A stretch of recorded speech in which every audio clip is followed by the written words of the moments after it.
Bonjour, bienvenue dans Le Monde devant soi, le rendez-vous géopolitique de Slate. Je suis Hélène Decomer, rédactrice en chef du site, et je suis en compagnie de Jean-Marie Colombani, cofondateur de Slate. Bonjour Jean-Marie. Bonjour Hélène.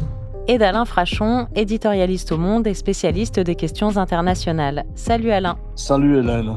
Raté pour cette fois, ce n'est pas Donald Trump qui a reçu le prix Nobel de la paix 2025. La prestigieuse récompense revient à l'opposante vénézuélienne María Corina Machado.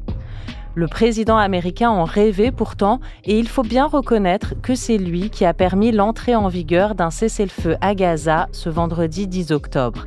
Car ça y est, Israël et le Hamas ont signé la première phase du plan de paix au Proche-Orient. Les otages israéliens, retenus depuis 2 ans par le Hamas, vont rentrer à la maison. Seuls 20 seraient encore vivants.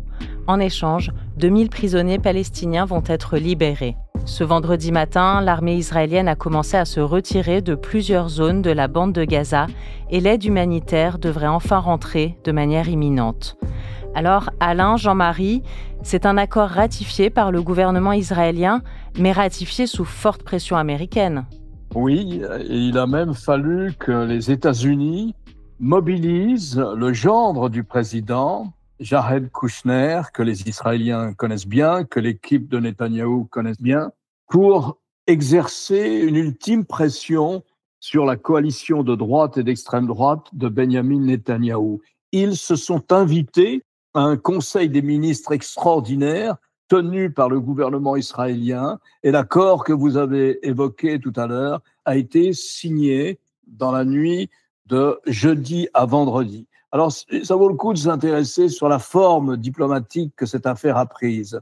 Vous avez d'un côté une réunion du gouvernement israélien, avec en présence dans la réunion, donc je l'ai dit, Jared Kushner, le gendre du président, et Steve Witkoff, son envoyé spécial pour le Moyen-Orient. Ces deux-là font une pression ultime sur Netanyahou pour que le gouvernement israélien entérine les modalités de la première partie de l'accord imaginé par les Américains, c'est-à-dire cessez-le-feu, libération des otages, entrée massive de l'aide humanitaire. On ne parle que de ces 3 points pour le moment, 3 points fondamentaux. Parallèlement, étaient mobilisés des envoyés spéciaux du Qatar, de la Turquie et de l'Égypte.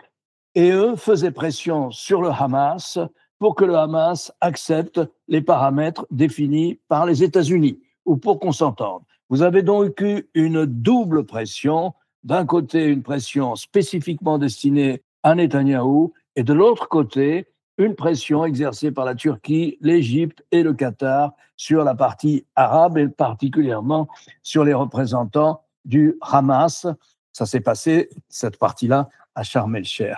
Et de cette double mobilisation diplomatique, on est parvenu à ce que vous avez dit, c'est-à-dire que d'ici à dimanche, le cessez-le-feu doit entrer en vigueur. D'ici à dimanche, les otages encore vivants, une vingtaine, vous l'avez dit, et puis les dépouilles des autres otages morts doivent être rendues à Israël. Et il faut comprendre que ça suppose une logistique compliquée. On intervient dans une zone de guerre, dans un champ de ruines où personne ne sait qui est qui et personne ne fait confiance non plus aux uns et aux autres. Et vous avez eu aussi un début de retrait de l'armée israélienne des zones qu'elle occupait dans la ville même de Gaza, pas de la zone de Gaza.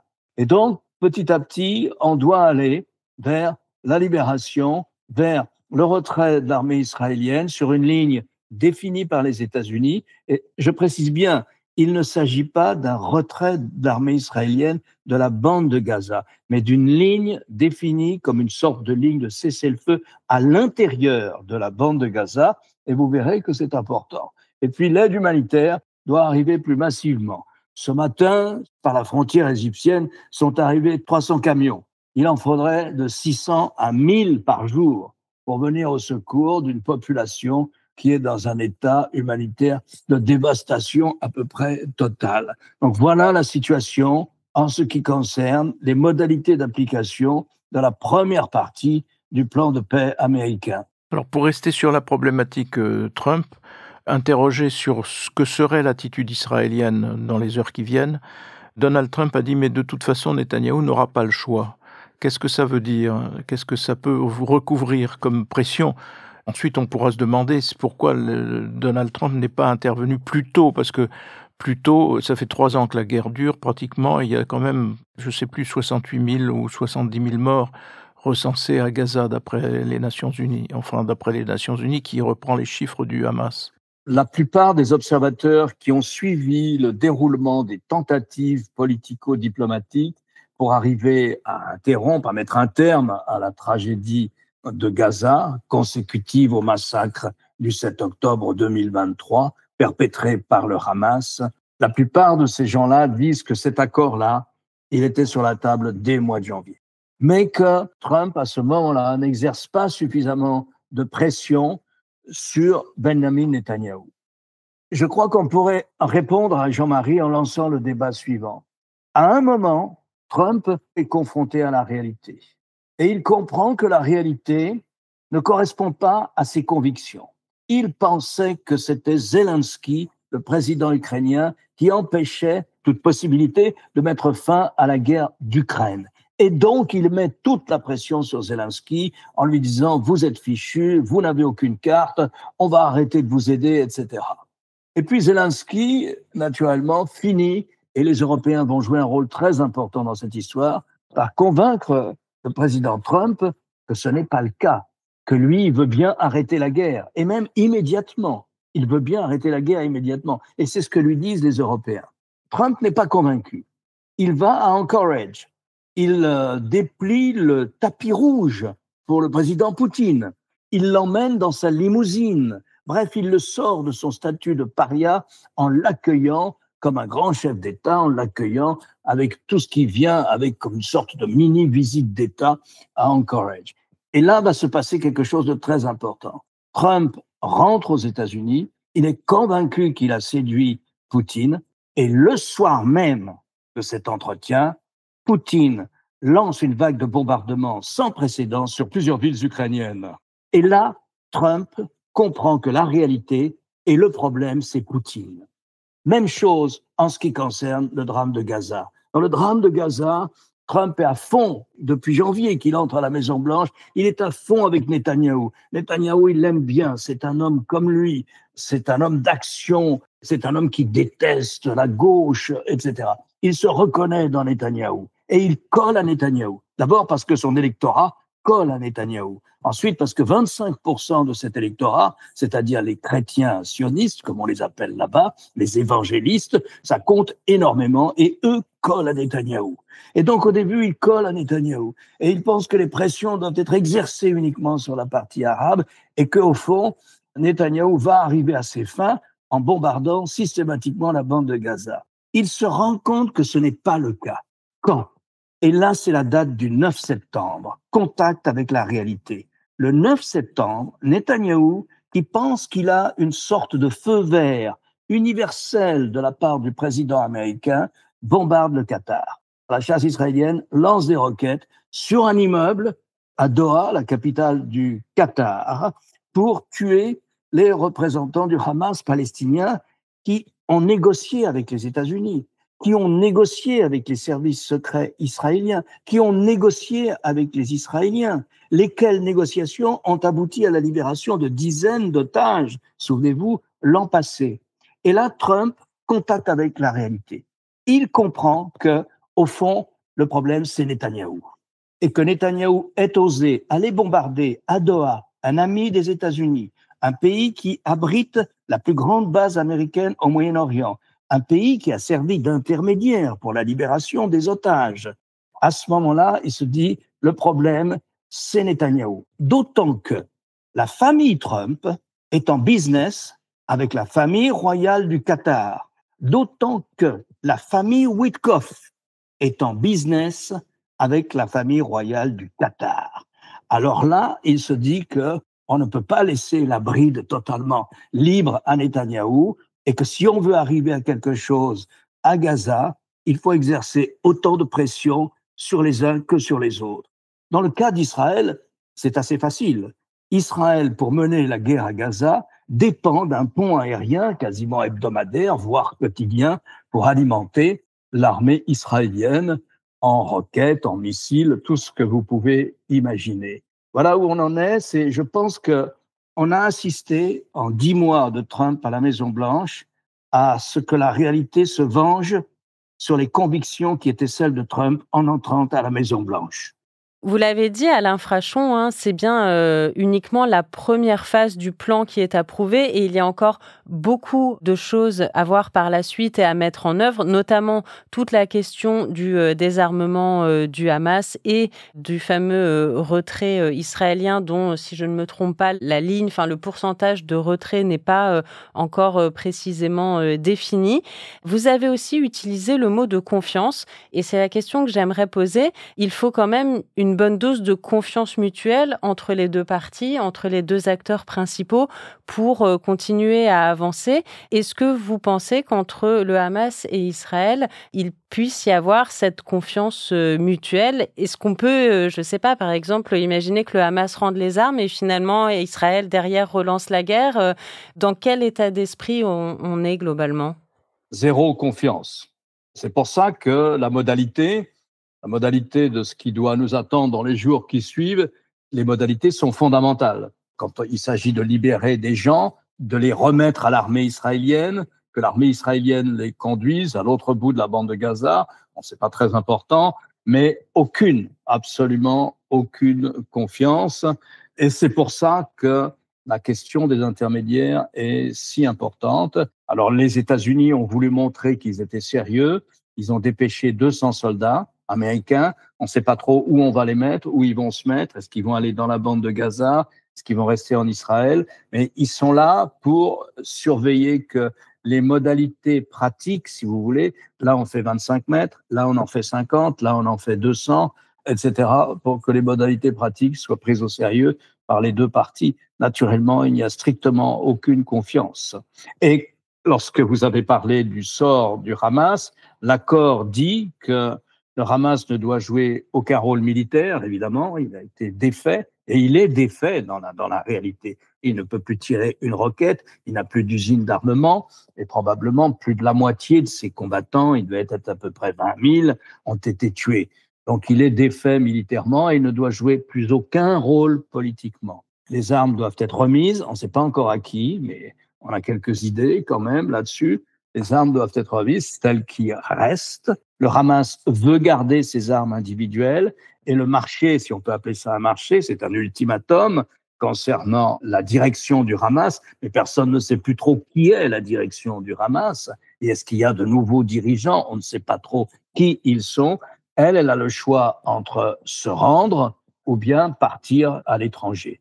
Jean-Marie Colombani? Oui, on a un peu l'impression que on revient à une case assez, pas habituelle, mais habituelle entre guillemets, entre Israël et ses adversaires et ses ennemis, notamment du Hamas. C'est-à-dire, on revient à un schéma qui est un schéma au fond classique où on va arrêter le combat, on va échanger des prisonniers et on va repartir sur des bases où restera une part d'occupation certainement israélienne à Gaza, etc. Mais on était parti là au fil du temps et de l'influence de l'extrême droite dans le gouvernement israélien sur un schéma qui prévoyait de fait l'expulsion des Gazaouis vers on ne sait où, vers la Jordanie ou l'Égypte, comme cela a été évoqué, mais c'était apparemment les plans du gouvernement israélien, et c'était les théoriciens d'un grand Israël qui étaient à la manœuvre. Et donc ce grand Israël supposait à la fois la reconquête de la Cisjordanie et en même temps de vider Gaza de ses habitants pour les remplacer par des colons, par d'autres personnes, et qui était finalement le but de guerre de Netanyahou dans cette affaire. Donc est-ce qu'on peut considérer que le gouvernement israélien et Netanyahou renoncent à cette perspective et donc pourrait ou devra changer d'alliance, devra changer d'allié s'il veut continuer à gouverner? Parce que c'est la clé des événements d'après la conclusion de cet accord dont il reste encore une fois beaucoup à appliquer. C'est exactement la question des jours et des semaines qui viennent. Vous avez un accord en 21 points. D'un côté, cet accord pose un ultimatum au Hamas. Vous avez perdu la guerre, vous n'allez exercer plus aucun rôle politique à Gaza et naturellement militaire non plus. Et on va vous désarmer. Et en contrepartie, ce qui est donné à la partie arabe et à la communauté internationale, parce que c'est ce que veut la communauté internationale, en contrepartie, Israël a en principe souscrit, pour répondre à Jean-Marie, à deux choses. Il n'y aura pas d'annexion israélienne de la bande de Gaza. Israël ne va pas réoccuper indéfiniment la bande de Gaza. Et si telle était l'intention du gouvernement israélien, et on peut le penser, il n'y aura pas d'épuration ethnique massive. C'est-à-dire qu'on ne va pas pousser les Gazaouis à partir par centaines de milliers en Égypte.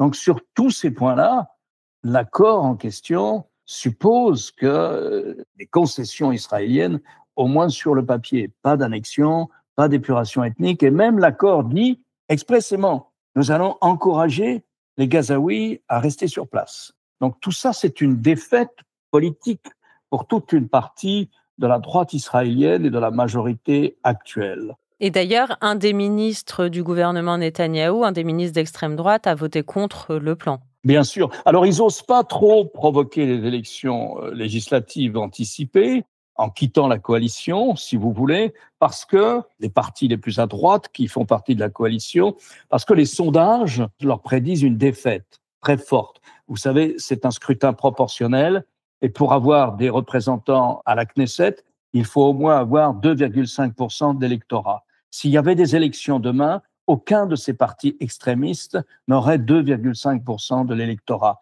Donc en même temps, il reste au gouvernement, vous voyez. Mais enfin, je pense qu'il n'y aura pas véritablement de percée vers une négociation sérieuse avec cette majorité. Oui, Jean-Marie a raison, c'est la question qui commande l'avenir. Et par ailleurs, dans l'autre aspect des choses, au passage, on a évoqué donc l'épisode de Doha, mais il y a eu auparavant aussi une guerre de 12 jours contre l'Iran. Est-ce qu'une des conclusions de cette affaire, qui encore une fois est loin d'être achevée, n'est pas que, au fond, on vivait jusqu'à présent dans le spectre d'un Iran offensif, agressif vis-à-vis d'Israël. Et d'ailleurs, Israël a dû être à un moment défendu contre des tirs iraniens. Il me semble que l'Iran sort quand même très affaibli de cette phase et qu'à l'inverse, l'Arabie saoudite et le prince saoudien en sortent renforcés. Donc ça peut quand même être un facteur d'équilibre et de sûreté pour Israël, compte tenu du fait que l'obsession de tout gouvernement israélien est et restera sans doute sa sécurité et donc la sûreté des dispositifs politiques qu'il y a autour d'Israël. Il faut se rappeler comment se sont achevés ces 12 jours de guerre contre l'Iran, de bombardements israéliens et américains contre l'Iran. Enfin, les bombardements américains ont duré quelques heures seulement. Israël voulait continuer sa campagne. Israël savait bien que le programme nucléaire iranien n'avait pas été anéanti, comme l'a dit Donald Trump. Attention, parce que prétendre que le dispositif nucléaire iranien n'a pas été anéanti, ça peut vous valoir d'être viré à l'infraction, aux États-Unis en tout cas. Dieu merci, je n'exerce aucune responsabilité dans l'administration de Donald Trump. Et là, qu'est-ce qui s'est passé? Les Israéliens, Netanyahou, voulaient continuer. Et c'est Trump qui a pris son téléphone et qui, m'a-t-on dit, a relevé la presse américaine d'une manière assez peu diplomatique à Netanyahou, lui a dit « Écoute, maintenant, tu arrêtes ces âneries ». Enfin, il a utilisé un mot bien plus performant que celui-là. C'est fini les bombardements sur l'Iran, on a gagné, c'est fini.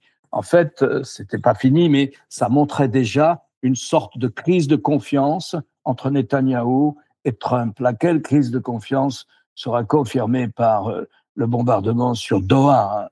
Les Saoudiens jouent un rôle clé dans cette histoire. Pourquoi les Saoudiens jouent un rôle clé? Parce que Trump, qui est le père de ce début de normalisation des relations entre l'État d'Israël et son environnement arabe, c'est ce qu'on a appelé les accords d'Abraham. Bon, c'était pas grand-chose, mais politiquement, c'était symbolique. L'État des Émirats arabes unis et Bahreïn, un tout petit émirat qui dépend à 100% de l'Arabie saoudite, l'État des Émirats arabes unis, un État riche, un des rares Émirats qui a une armée en plus.